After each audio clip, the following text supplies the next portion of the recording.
आप देख रहे हैं डीके न्यूज, मैं हूं आपके साथ हर्षिता। ज्योतिरादित्य सिंधिया ने कहा कि कुपोषण बीमारी नहीं, सामाजिक समस्या है। इसे समाप्त करने के लिए जन जागरूकता अभियान चले। अभियान सभी जनों की सहभागिता हो और यह जन आंदोलन बने।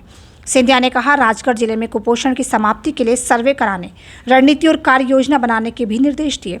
उन्होंने कहा कि जिले के संपूर्ण क्षेत्र में विकास और 100% उपलब्धि करने के लिए जिला स्तर के साथ साथ विकास खंड स्तर पर भी योजनाओं के क्रियान्वयन, उपलब्धियों की मॉनिटरिंग हो। उन्होंने कहा कि आज़ादी के अमृत महोत्सव अंतर्गत निर्मित होने वाले तालाबों के निर्माण और जीर्णोद्धार के अच्छे कार्य हो, ताकि निर्मित कार्यों को 3 पीढ़ियों तक लोग याद रखें। निर्माण कार्यों में अनियमितताएं नहीं हो, इसके लिए कार्य प्रारंभ होने के पहले और कार्य पूर्ण होने के बाद की स्थिति की वीडियोग्राफी हो।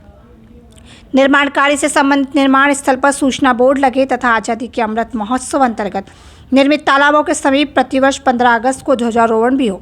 उन्होंने कहा कि शासकीय योजना और कार्यक्रम को क्रियान्वयन से लोगों के जीवन में परिवर्तन दिखे, कार्य तीव्र गति से किए जाए। बहुत अच्छी प्रगति, उदाहरण के तौर पर हमारे गर्भवती महिलाएं और बच्चों के न्यूट्रिशन के आधार पर जो प्रगति हुई है, महिला मृत्यु दर और बाल मृत्यु दर में जो गिरावट आई है, उसके आधार पर अच्छी प्रगति हुई है। शिक्षा के क्षेत्र में बच्चों और शिक्षकों के बीच में जो रेशियो होता है, उसमें 80% से 100% तक हम लोगों का सैचुरेशन हो चुका है।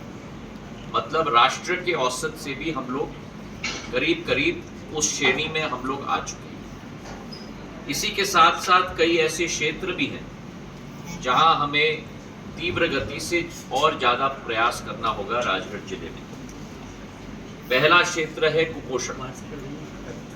हमारे जिले में जितने कुपोषित बच्चे होते हैं और जिन बच्चों का जन्म होता है कम वजन के साथ, उस श्रेणी में हमें बेहतरीन प्रदर्शन आने वाले समय में करना होगा। और मैंने स्वयं जिला प्रशासन को निवेदन किया है, कुछ सुझाव भी मैंने दिए हैं कि कुपोषण के साथ हम लोग कैसे निपट पाएंगे, क्योंकि ये केवल एक बीमारी नहीं है, एक सामाजिक वातावरण है जहाँ शिक्षा के साथ, जहाँ स्वच्छता के साथ और शिक्षा और स्वच्छता के साथ साथ महिलाओं के लिए एक सुनहरा वातावरण हम लोग तैनात कर पाएँ, ताकि वे अपने बच्चों को उनका देखभाल ठीक से कर पाएँ, उनको समय समय पर भोजन भी दे पाएँ और फिर ये स्थिति निर्मित नहीं हो पाएगी। इसी के साथ साथ कृषि के क्षेत्र में भी पैदावार हम लोगों को बढ़ाने की कोशिश करनी पड़ेगी